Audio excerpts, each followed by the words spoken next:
Llegamos al último tema de la reunión de hoy, nuestra acostumbrada reseña de jurisprudencia tributaria relevante. Como siempre sostenemos, el objetivo de esta columna es ir señalando los aspectos centrales de la jurisprudencia, por lo cual nosotros esto lo utilizamos como una alerta para que ustedes vayan viendo las tendencias de la jurisprudencia en los distintos temas. Y hoy comenzamos con los temas de procedimiento tributario, un tema que venimos analizando en las últimas reuniones, la problemática vinculada a la modificación de la CUIP, la inclusión de la base APOC que realiza la AFIP, y en este caso, en el caso Martínez Marcelo, una decisión de la Cámara de Apelaciones de la Sala 3, esto es del 15 de septiembre, donde la Cámara concluye que es ilegítimo y el arbitrario el accionar del organismo fiscal en base a estos temas que estamos desarrollando, o sea, la modificación de la CUIP, la inclusión en la base APOC, porque si bien esta normativa a través de la modificación de la ley 27430 está establecido como facultad expresa para la administración tributaria en el 35H, dice la Cámara que dicha norma no solo está previendo los efectos de este reclamo, sino además que el organismo fiscal lo debe resolver y en un plazo de 5 días. Y entonces, como consecuencia de los antecedentes, se advierte que ese reclamo no tuvo una contestación y esto está afectando entonces el accionar del contribuyente. Un importante antecedente que recogemos de la Cámara de Apelaciones. Y también, siguiendo con la Cámara de Apelaciones, ahora nos vamos a referir a otro tema, que es la procedencia del interés por mora a la tasa pasiva promedio del Banco Central en el caso de honorarios regulados. Un tema para los profesionales muy importante porque son supuestos donde no se deposita en término los honorarios correspondientes, esa mora genera intereses y esos intereses se van a computar desde los 10 días posteriores a la fecha de regulación definitiva, esto por aplicación de la ley 27423 en su artículo 54, y esto se va a aplicar hasta el momento en el cual se hizo saber al Tribunal Fiscal del depósito efectuado. Ese interés va a ser mediante la utilización de tasa pasiva promedio del Banco Central, por lo tanto, otro antecedente realmente importante. Un tema de recursos de amparo. Como vemos siempre en todas las entregas tenemos un par de causas referidos a amparo. En esta situación el contribuyente se presenta ante el Tribunal Fiscal solicitando un recurso de amparo y esto se refiere al trámite de convalidación del crédito impositivo y la solicitud de transferencia del saldo libre de disponibilidad en el IVA. Y acá esta decisión es una decisión de la Cámara Federal, también de la Sala 1, que revoca la decisión del Tribunal Fiscal. El Tribunal Fiscal en su turno había dispuesto el rechazo del recurso de amparo solicitado por el contribuyente, pero la posición de la Cámara fue distinto, porque si bien la propia resolución, la 1466, no prevé un plazo específico dentro del cual la AFIP deba expedirse, de los antecedentes de la causa llevan a admitir que existió realmente una importante mora de parte de la administración, que es de 2 años en lo que hace a esta culminación del trámite referido a la convalidación del crédito fiscal, por lo tanto revoca la decisión del Tribunal Fiscal y dispone la procedencia del recurso de amparo por mora. Y otro caso que también proviene de la Cámara de Apelaciones, de la Sala 5, en el caso Capilar Venture, se refiere a la confirmación de la aplicación de sanciones combinatorias, esto es, por aplicación del artículo 37 del Código Procesal Civil Comercial, por incumplimiento del fisco en lo que hace a la intimación judicial del depósito de los honorarios. En este caso, se había terminado de aplicar una multa económica diaria al fisco justamente por no cumplir con esa intimación judicial en lo que hace al pago de los honorarios. Y en el caso Sigma nos encontramos con un fallo importante de Corte Suprema en este tema que hemos hecho ya alguna incursión en oportunidades anteriores, esto es, si en un régimen de regularización, en este caso concreto la ley 26.476, que liberaba al IVA, si libera también al IVA del crédito fiscal o solamente del débito fiscal.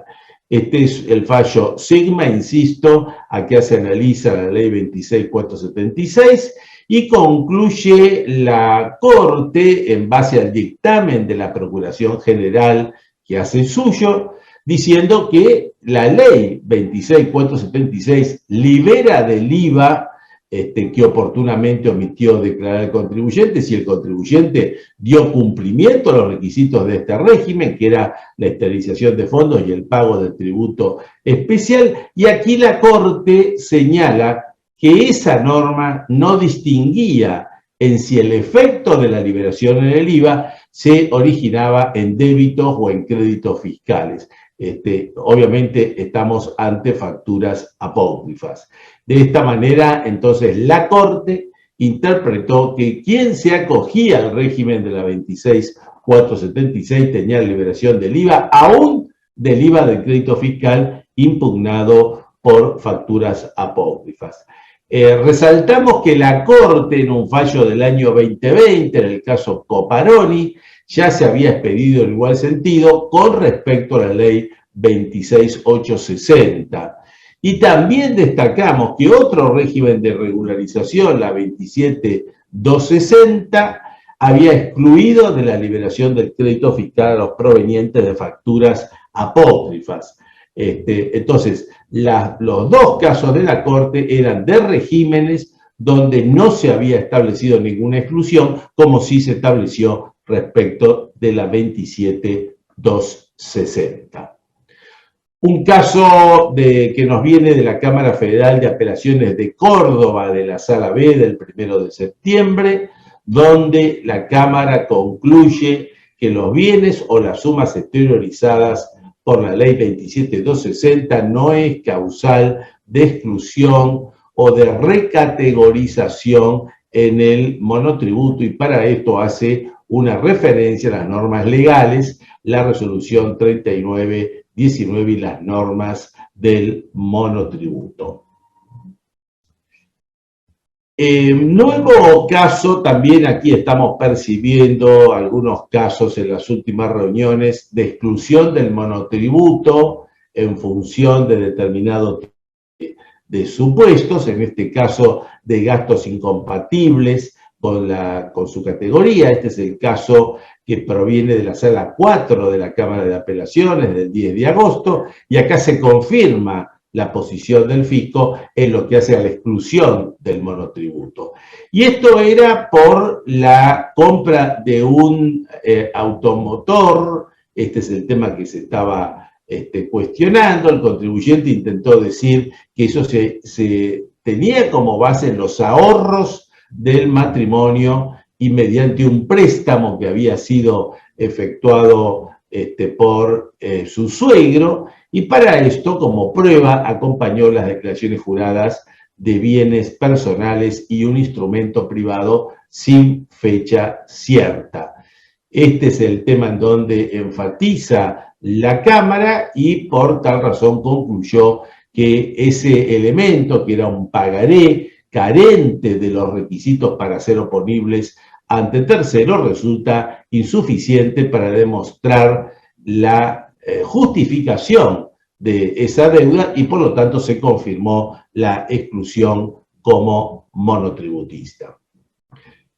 En otro caso, que es el caso Rothbard, también tocamos el mismo tema de la exclusión del monotributo, en este caso también se confirma la exclusión, y esto, en este caso, un tema distinto, porque el contribuyente había participado, había celebrado un contrato de mutuo con garantía hipotecaria y no pudo tampoco justificar el origen de esos fondos y por tanto también se confirmó la exclusión en el monotributo.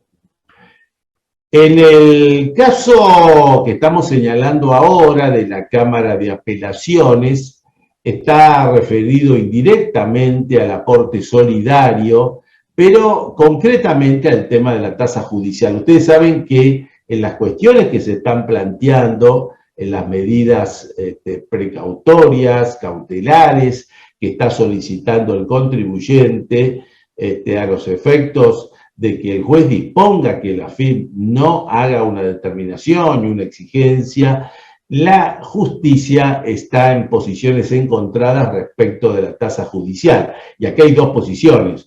O se paga el impuesto mínimo, que es de 1.500 pesos, o se paga el impuesto sobre la base de la contienda. Obviamente, los montos son muy superiores, aplicando la tasa del 3%. Y la posición de la Cámara, insisto, hay posiciones distintas entre los jueces de primera instancia, es que hay que tomar el valor económico apreciado en el reclamo y no pagar el impuesto mínimo de los 1.500 pesos.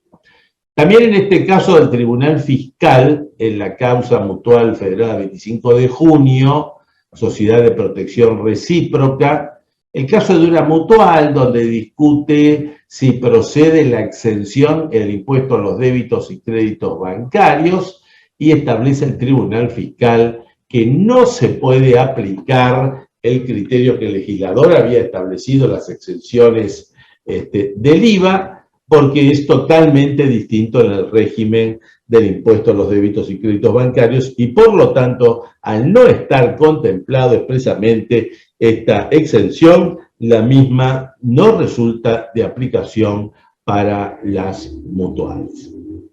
Un fallo que también nos viene del Superior Tribunal de Justicia, en este caso de Río Negro, este es el 20 de octubre, convalida el Tribunal Superior la ecotasa aplicable en Bariloche. Aquí se había cuestionado la inconstitucionalidad de la ecotasa por carecer de sustento fáctico y jurídico, y el Superior Tribunal recoge una serie de argumentos, por lo cual convalidó entonces esta ecotasa de Bariloche, un importante antecedente que tenemos en esta materia.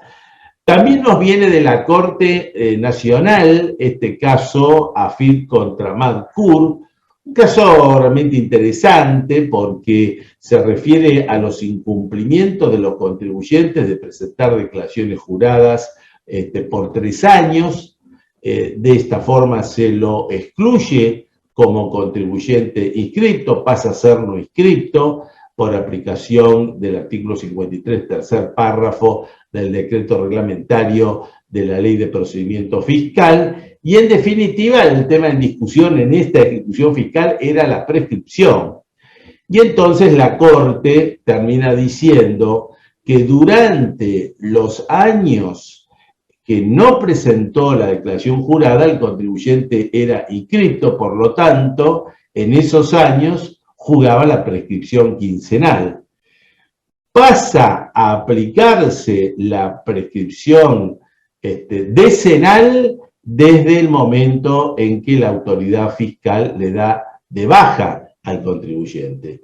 Entonces ahí quedan fijados claramente cómo juega la prescripción en estos casos de baja de oficio.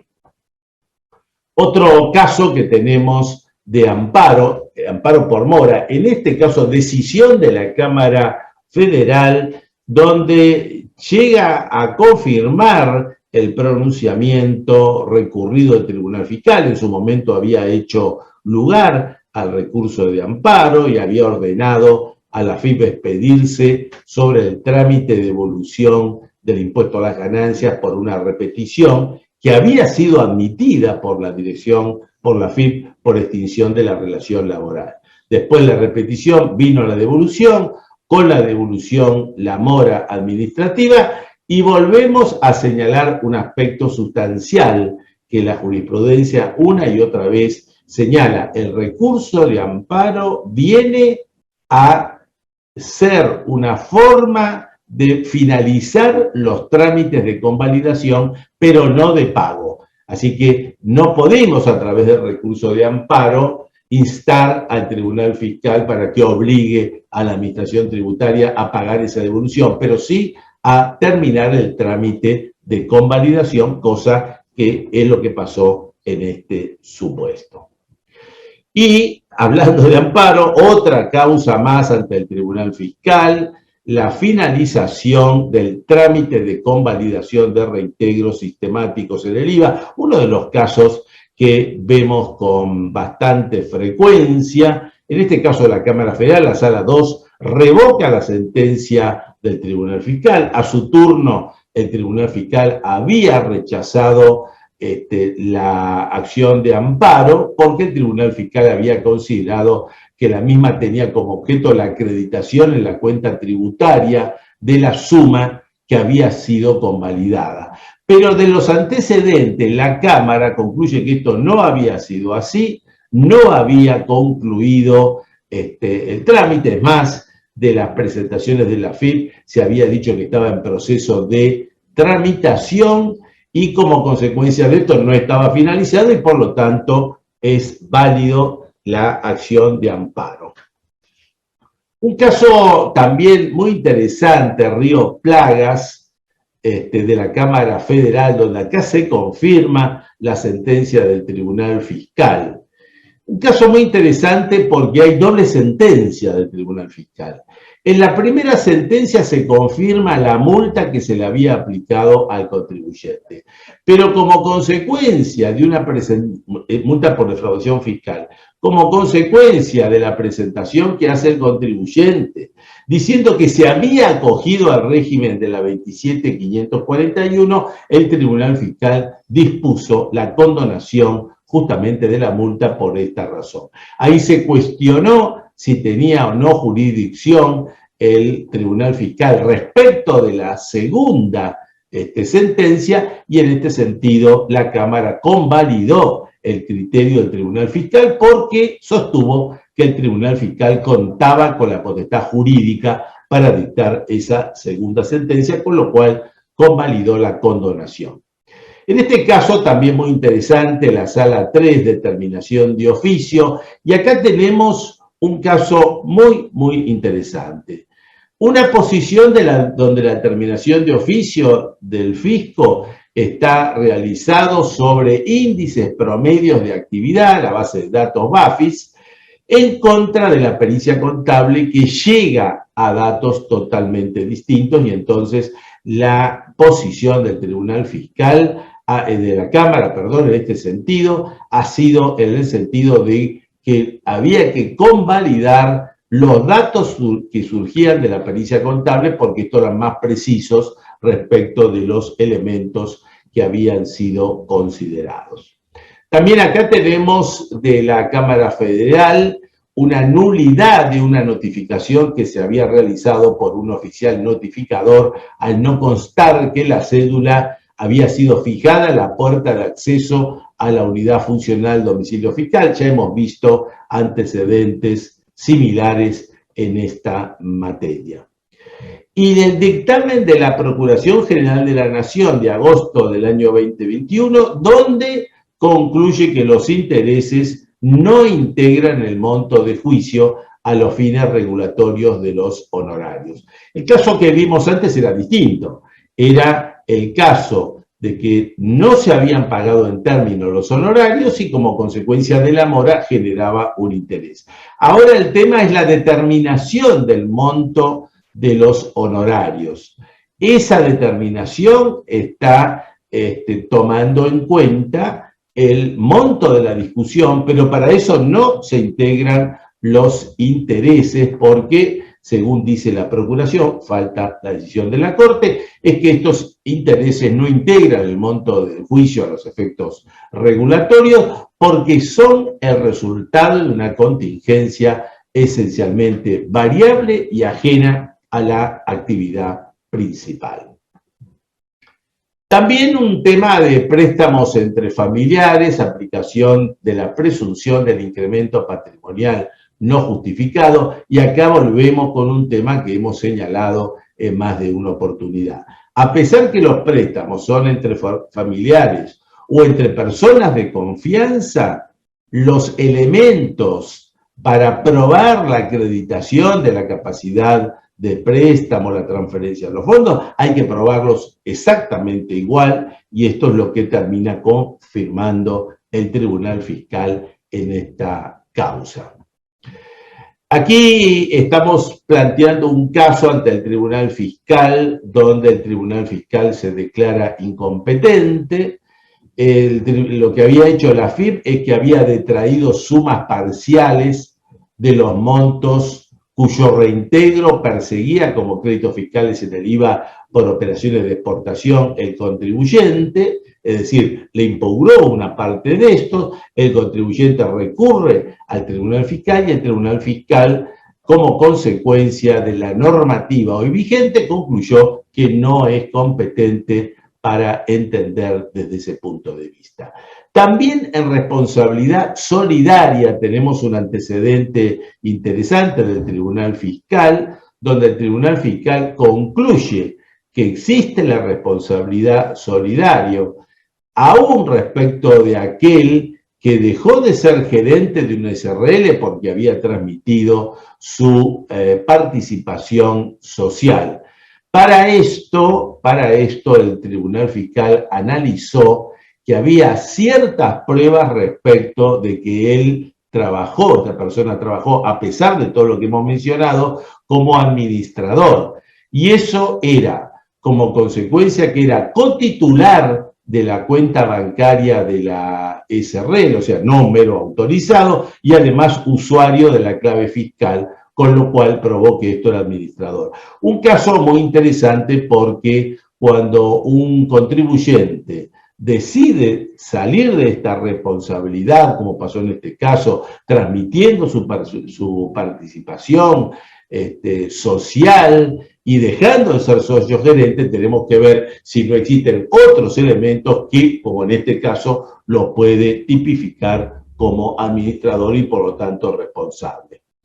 Uno de los fallos más trascendentes de este mes ha sido el de la Corte Suprema en el caso Vidal del 28 de octubre, un fallo largamente esperado sobre la aplicación o no de la ley penal más benigna. Esto es como consecuencia de la modificación de la ley 27430, se aumentaron los pisos de punibilidad. La discusión, ¿ese aumento de piso de punibilidad implicaba la aplicación de la ley penal más benigna o era una mera actualización y por lo tanto no tenía este efecto? La Corte determina que se aplica la ley penal más benigna, con lo cual, si nosotros tenemos procesos penales que se iniciaron con los pisos de punibilidad anterior, ahora hay que tomar en cuenta los nuevos pisos de punibilidad. De este punto de vista, sigue con la posición de la Corte en el caso Cristaluz y Palero.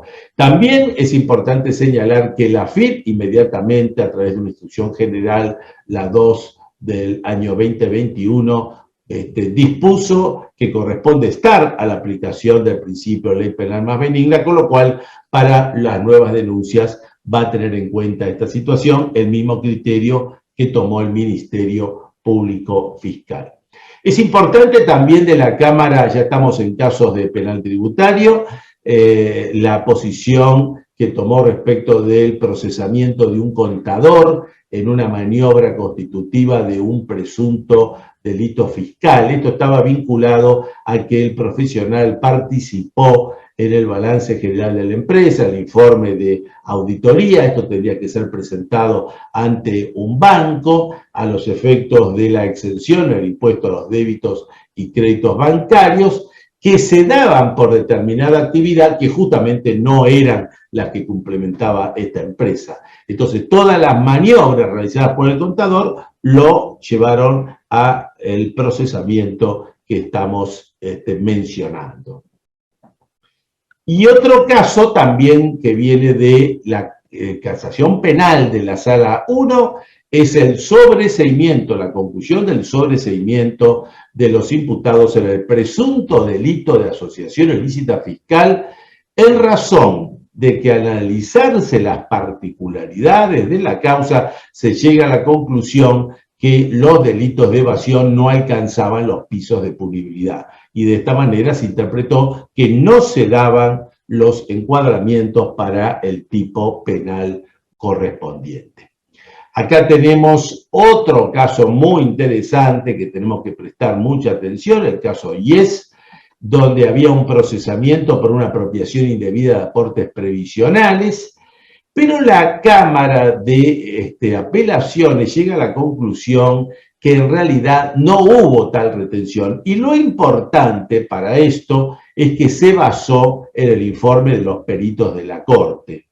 Hay una conclusión que me pareció realmente fundamental, y esto dejando de lado la posición que toma la AFIP y ciertos jueces de primera instancia, en el sentido que los recibos de sueldos, ni el formulario 931, ni el SICORE, en el caso de retenciones impositivas, son suficientes para acreditar el elemento objetivo que es la retención. Aquí se fue al fondo del asunto, se analizó la indisponibilidad financiera, pero esto es muy importante, no al momento del depósito de las retenciones, sino al momento en que correspondía efectuar la retención, y entonces como no se daba este elemento subjetivo, de ahí su conclusión. Bueno, y vamos a cerrar con algunos antecedentes de seguridad social en esta reseña que estamos haciendo.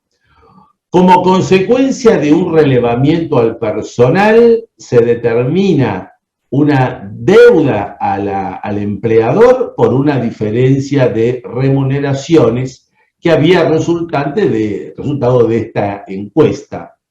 Pero ante los elementos que aporta la empresa, que eran las transferencias bancarias, los recibos, la manifestación de los propios relevados, se llega a la conclusión que no se había acreditado en forma fehaciente este indicio y por lo tanto se revoca la resolución de la administración tributaria.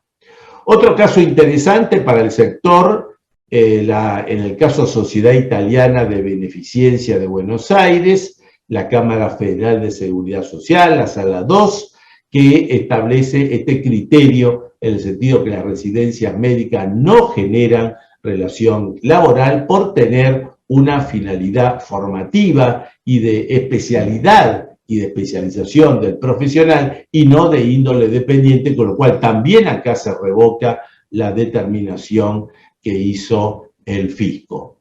Y en otro caso también que estamos viendo en la Sala 2, donde también se revoca la determinación del fisco, es por un empleo no registrado, y esto ante la falta de elementos probatorios. También como consecuencia de una compulsa, se intenta decir que el empleado se había incorporado antes del momento en que el empleador dice que correspondía la alta, pero tampoco se llegaron a establecer elementos suficientes para esto. Es importante señalar que la prueba que aportó el empleador para esto ha sido el contrato de trabajo que había suscrito, el examen preocupacional y el alta temprano, todo ello coincidente, con lo cual desbarató el indicio de la administración tributaria. Muy bien, hasta acá llegamos entonces con nuestra reseña jurisprudencial. Hacemos una nueva pausa y luego pasamos a las preguntas que usted...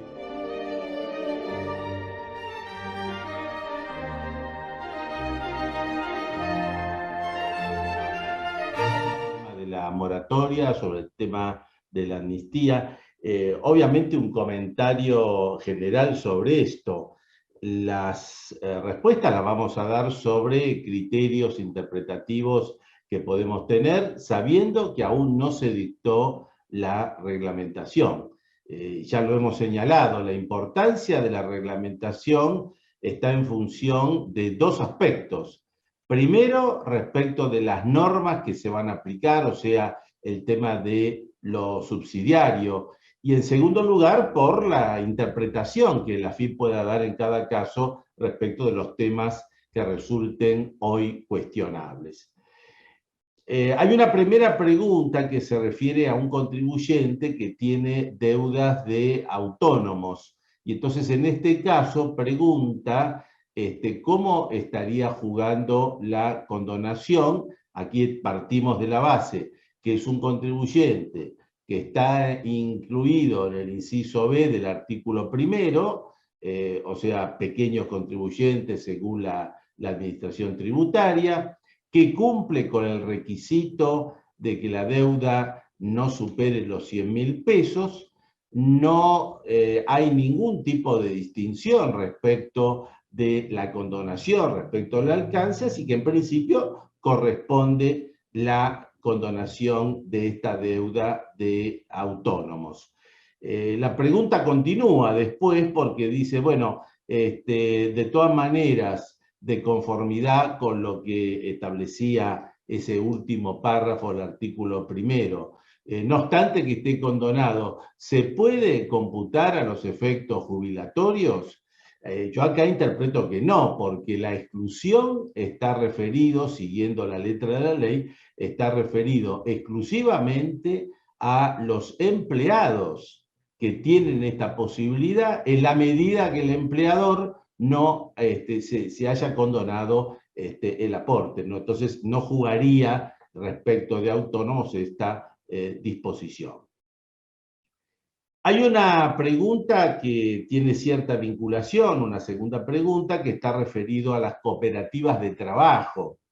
Y las cooperativas de trabajo, lo dijimos, están dentro del primer inciso, o sea, no tienen límite alguno, tiene una condonación total, y a su vez, en nuestra interpretación, esta condonación también alcanza a los aportes de seguridad social, porque cuando la norma excluye las retenciones y percepciones, las retenciones son retenciones impositivas establecidas por las normas de la administración tributaria y no los aportes de seguridad social.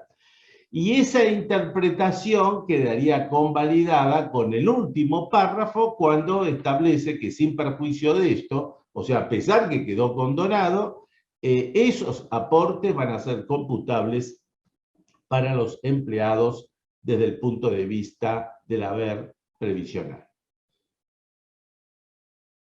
Hay varias preguntas sobre el tema de anticipos impositivos. Vamos a resumir estas preguntas. Nosotros estamos siempre hablando de anticipos impositivos vencidos el 31 de agosto del 2021. Y habíamos dicho que hay que hacer una distinción entre aquellos anticipos que están referidos a un periodo fiscal a su vez vencido al 31 de agosto. Si estamos en esta situación, lo que tenemos que ver es que también hay otra distinción, según que la declaración jurada se haya presentada al 11 de noviembre o no fue presentada. Si la declaración jurada fue presentada al 11 de noviembre, la condonación de los intereses de los anticipos es total, o sea, el 100%. En cambio, si la declaración jurada no fue presentada al 11 de noviembre, juega el mecanismo de la condonación general. Y en segundo lugar, este sería, por ejemplo, el caso de las declaraciones juradas de personas humanas del año 2020. Y respecto de la otra situación, que serían los periodos fiscales no vencidos al 31 de agosto del 2021, por ejemplo, referidos a las personas humanas, declaración 2021, acá jugaría la condonación, pero la condonación general que establece el régimen y no la del 100%. Hay otra pregunta que se refiere a supuesto de una cancelación anterior de la deuda de capital antes del 11 de noviembre. Acá lo que se está preguntando, si para estos casos, para tener derecho a los beneficios que establece la ley, se requiere el cumplimiento de los requisitos, por ejemplo, de repatriación de bienes, no desde nuestra interpretación. Esos serían para aquellos que se acogen al régimen con los planes de pago, etc. Acá nos señala también una colega que cuando poníamos las declaraciones en el régimen general que se regularizaban, el IVA efectivamente es julio de 2021, el último que se puede regularizar y no 2020. Acá hay un error en la exposición que se ha presentado. Hay otra pregunta que dice, un contribuyente tiene una deuda de impuesto a las ganancias de 109.000 pesos, ¿cómo hace para regularizarlo el impuesto a las ganancias? Bueno, en este caso tenemos que ver si esto proviene o no de un ajuste de fiscalización. Si no proviene, porque es el contribuyente el que va a presentar espontáneamente, tiene que aplicar el régimen general de ampliación de la moratoria. Nos preguntan también respecto de las multas del régimen penal cambiario, si están condonados, no tienen condonación en esta ley. Hay otra pregunta que es un contribuyente que se acogió a la moratoria de la ley 27.562, esto fue por impuesto a las ganancias del año 2018, entró en un plan de facilidades de pago, ese plan está vigente, bueno, hasta ahí no puede hacer nada porque es un plan vigente. Pero sigue la pregunta diciendo que respecto de eso hizo una rectificativa el contribuyente, determinó un mayor impuesto y qué puede hacer con ese mayor impuesto. Bueno, está dentro de la ampliación de la moratoria. Hay otra pregunta que nos dice intereses que han sido condonados por la anterior ley, la 27.541, pero no observamos una baja de la FIP en la cuenta tributaria. Esto efectivamente es así. Hoy se están observando que están faltando limpiar las cuentas tributarias, los mismos que en algunos casos de multa, por lo cual acá se recomienda hacer una presentación de multinota para tal objetivo. Hay otra pregunta que dice, hay una determinación por ajustes de inspección, esto fue del año 2015, se entró en un plan de pagos, ese plan de pagos está cumpliendo, está vigente, bueno, si está vigente, nada se puede hacer al respecto. Nos preguntan sobre el tema de la prescripción en el régimen de moratoria. Bueno, acá hay dos aspectos. Primero, respecto del contribuyente que se acoge a la moratoria, hay un efecto de interrupción como consecuencia de la aplicación de la ley de procedimiento tributario, con lo cual empezamos a contar nuevamente la prescripción. Pero si la pregunta fuera respecto de la suspensión de todos los contribuyentes, bueno, esto dimos nuestra posición en el sentido que no se aplica la norma subsidiaria y por lo tanto no hay suspensión en términos generales. Hay otra pregunta, un contribuyente que entró en la moratoria de la ley 27.562, canceló toda su deuda, pero omitió presentar la declaración jurada. Entonces hay una infracción formal. ¿Qué pasa con esa infracción formal y la nueva ley? Bueno, el primer aspecto para señalar es que la moratoria en realidad de la 27.562 establecía una serie de requisitos para el acogimiento, entre los cuales estaba la presentación de declaración jurada que no fue cumplida. Así que desde ese punto de vista no quedó totalmente cerrada esa presentación. Pero si la pregunta fuera respecto de esta moratoria, diríamos que hay una infracción formal, con lo cual si el contribuyente presenta la declaración jurada, queda condonada esa infracción.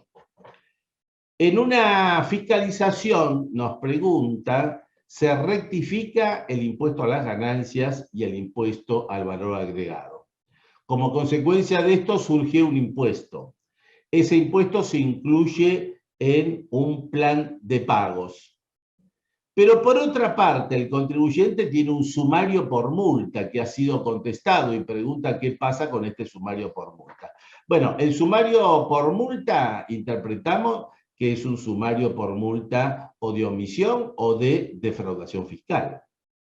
Si el contribuyente contestó ese sumario y no se fue respondido por la FIP, queda condonado la multa. ¿Por qué razón? Porque se ha cancelado la obligación. Obviamente, si está en un plan de pagos que está vigente, la condonación va a operar efectivamente cuando se cancele la totalidad de las cuotas. Nos preguntan también respecto de cómo juega la condonación de deudas en el caso de una gestión judicial. Obviamente la pregunta está referido al artículo primero, al tema de la amnistía y no al tema de la moratoria, porque estando en un juicio de ejecución fiscal y estando dentro de esos supuestos, corresponde la condonación, y acá es donde sí es muy importante la reglamentación para que establezca de qué manera queda convalidado esta situación, porque hay iniciado una acción judicial. El caso de un contribuyente, un pequeño contribuyente, tiene como única deuda el impuesto a los bienes personales. El impuesto a los bienes personales es del año 2020, son 20.000 pesos, y la declaración jurada la presentó con posterioridad al 11 de noviembre. Bueno, si se cumple el requisito de pequeño contribuyente por esto, va a tratarse de una deuda condonada por aplicación de la norma de amnistía fiscal. Como ustedes ven, hay muchas preguntas